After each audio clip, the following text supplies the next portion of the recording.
Vamos a otro tema, Noticias 24. En medio de manifestaciones de adherentes y detractores, Donald Trump compareció ante un tribunal de Miami para enfrentar cargos por mal manejo de documentos confidenciales tras dejar la Casa Blanca. El mandatario se declaró no culpable y quedó en libertad. Para analizar y mencionar también lo que se vive en ese país, estamos hasta ahora con el académico de la Facultad de Gobierno de la Universidad del Desarrollo, Guido Laros. Guido, muchas gracias por acompañarnos. ¿Qué tal? Hola Nicolás, muchas gracias, gracias por la invitación.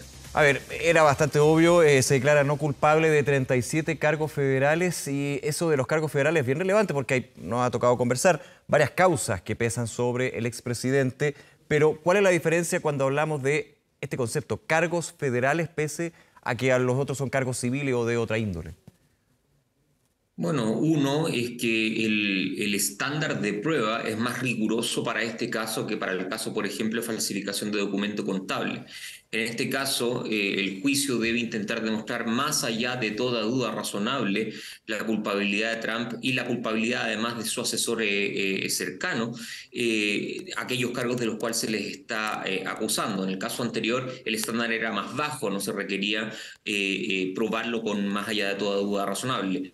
Lo otro es que la penalidad es también muchísimo mayor. Si uno toma todos los cargos, desde el cargo número 1 al cargo 38, son 38 porque en realidad hay un cargo que es solamente para el asesor. Entonces a Trump en realidad se le está imputando 37 cargos. La verdad de las cosas es que las penas máximas, sobre todo para dos de esos cargos, son de 20 años y para el resto van entre 5 a 10 años. Por lo tanto, en el acumulativo estamos hablando de penalidades que potencialmente pueden ser muy significativas. Y tercero, obviamente acá también está involucrado el Departamento de Justicia y la Fiscalía finalmente también de Miami, haciendo además de este caso el único y el primero en el cual un expresidente de Estados Unidos está experimentando una acusación de carácter federal. El hecho de que haya sido declarado, que Trump haya declarado su no culpabilidad, como tú bien dices, creo que era absoluta y completamente esperable. Esto venía precedido de toda una serie de declaraciones que mencionaban de que la acusación era una vez más una casa de brujas. Pero yo creo que el documento previo a la acusación es realmente es muy interesante de leer porque no solamente da de manifiesto que hay pruebas empíricas, grabaciones, mensajes de texto que muestran finalmente lo que se está culpabilizando a Trump, sino que también creo yo que manifiesta lo complejo que va a ser para Trump defenderse precisamente de sus cargos. ¿Por qué sería complejo defenderse de esos cargos, Guido? Creo yo que va a ser complejo por el grado de evidencia que presuntamente la Fiscalía ha logrado reunir. Claro. No O sea, los solamente mismos tienen documentos, digamos, un allanamiento claro. en Mar-a-Lago por parte de la policía. Eso debe ser la evidencia que es justamente lo que se está imputando a Donald Trump.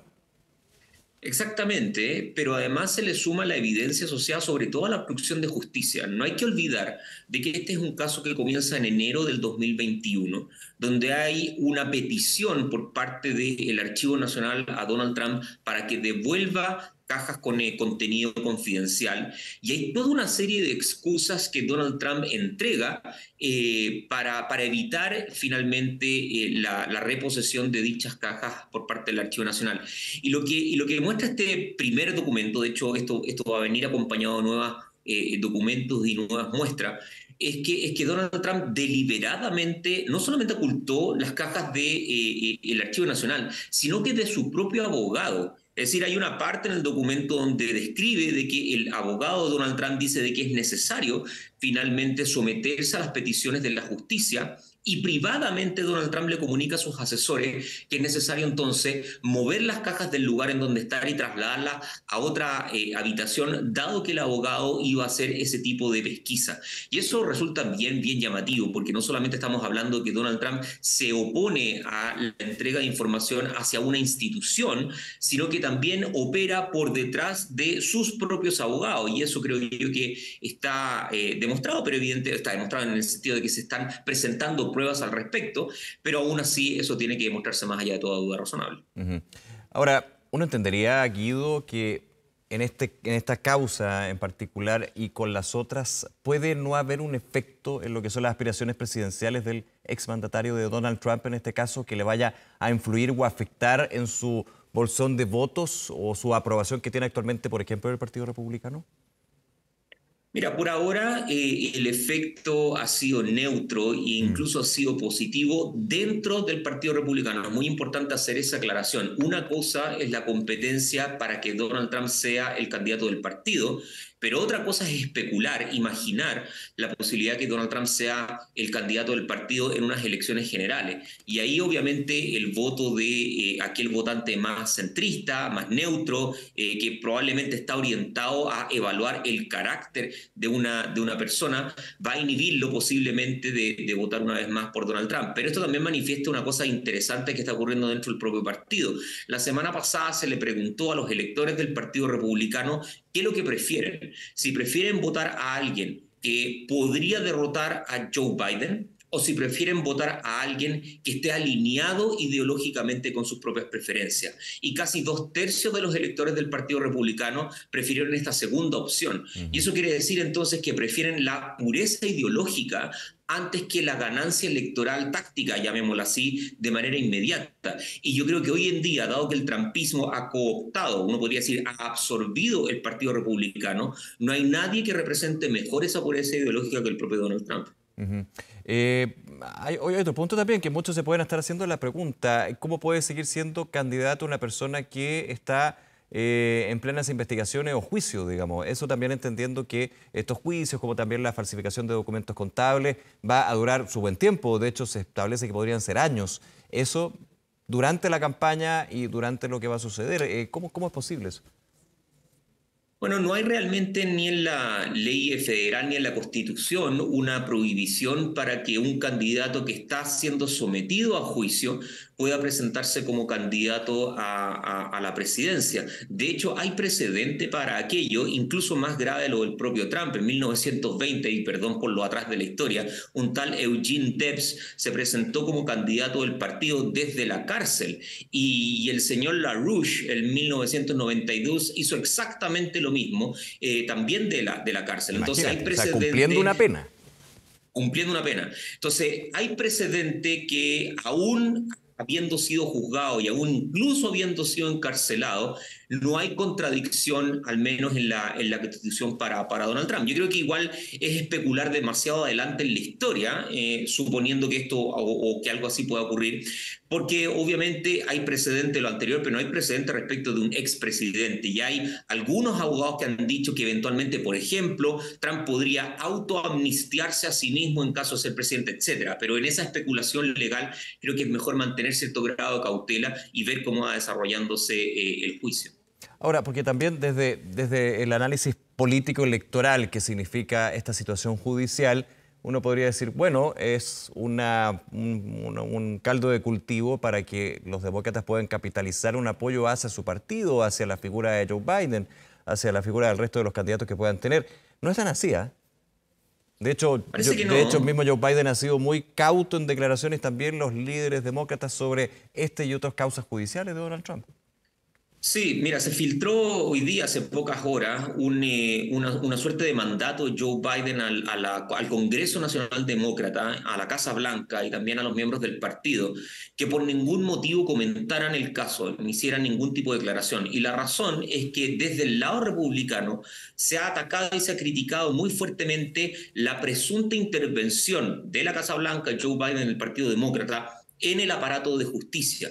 Entonces, creo yo que levantaría un mando de duda innecesario comenzar a comentar todo lo que está ocurriendo en un poder que es completamente Claro. autónomo Y en los daría Estados argumento a Unidos. las críticas y acusaciones que hace Donald Trump sobre una intervención de la Casa Blanca en este tipo de casos. Por cierto, por eso mismo yo creo que el Partido Demócrata básicamente va a guardar silencio. Y por el lado del Partido Republicano hay dos cosas que creo yo que me resultan muy llamativas. La semana pasada, poco antes de que la acusación se hiciera pública, pero ya sabiendo que la acusación iba a venir, la consultora Morning Consult pregunta a los miembros, a los electores del Partido Republicano, qué es lo que les parece juicios de esta naturaleza. Y fíjense en esta cifra, Nicolás, 80% de todos los electores que se autoidentifican con el Partido Republicano conciben de que esto es una casa de brujas. y por lo tanto hay plena sinonimia con la misma narrativa que el propio Donald Trump está intentando enarbolar y que lleva enarbolando durante mucho tiempo. Pero junto con eso, si uno revisa el resto de los competidores dentro del partido, que presuntamente van a estar, el 23 de agosto se inician los primeros debates presidenciales dentro del Partido Republicano, nadie, salvo dos, Chris Christie y Asa Hutchinson, el gobernador de Arkansas, pero nadie, ni Mike Pence, ni Nikki Haley, ni Ron DeSantis, ni Tim Scott, ni Mike Pence han salido a criticar a Donald Trump, más bien al revés. Han dicho lo que está ocurriendo es una intervención obscena, en fin, de la Casa Blanca, Claro. del Partido Demócrata, es una manera de dividir al país, Porque finalmente es demuestra conveniente una para casa ellos de también. bruja, en fin. No, por cierto, no pueden perder el voto trumpista, pero dado de que esto también, y si uno lee entre líneas, podría tomarse como una suerte de oportunidad para el partido, de alejarse de un trumpismo que ha alienado a una parte significativa de la población que requieren para ser presidente. No hay que olvidar que una cosa es ser electo candidato del partido, pero otra cosa es ser presidente. Y para Claro. ser presidente requiere apelar a ese votante centrista y ese votante que es más escéptico respecto de la narrativa que el propio partido y Donald Trump están intentando avanzar. Ujú. Son varias las hebras para analizar, pero en términos también de lo que ha sido la narrativa de Donald Trump, este sería un juicio más y lo aborda de la misma manera, ¿no? Es bien consistente, digamos, en casa de brujas, persecución política. Recuerdo que la última vez, cuando era el tema de los documentos contables, de hecho, hubo una conferencia de prensa bien larga de Donald Trump, no sé si en Mar-a-Lago o en otro lugar, donde justamente fue una crítica en todos los pasajes a los demócratas, a Joe Biden, a la Casa Blanca, y se refirió nula o casi nada en términos de lo que se estaba enjuiciando. Aquí podría pasar lo Sí, mismo. yo creo que es esperable. Nosotros, Nicolás, hemos conversado varias veces en torno a Donald Trump, en torno a la carrera en Estados Unidos. Y habiendo observado su presidencia durante años, yo creo que uno puede concluir que la manera en que Donald Trump usualmente responde es mediante una defensa que pasa rápidamente a la ofensiva, criticando a quienes están tratando de acusarlo. Desde su propio punto de vista, altamente narcisista, él es absolutamente inocente de todos los cargos que se le formulan. Detrás de todo esto hay una gran conspiración, y más aún, y esto es un poco lo problemático, es una conspiración que Trump ha dicho que requiere ser combatida por sus propios seguidores. Y eso obviamente nos trae a la memoria lo que ocurrió con el Capitolio, El asalto nos al trae a la memoria Capitolio, los que de hecho es uno de los temas también que está siendo investigado por parte del Congreso. Exactamente, nos trae a la memoria Charlottesville, por ejemplo, ¿no es cierto? Episodios de violencia que terminan con la muerte de personas.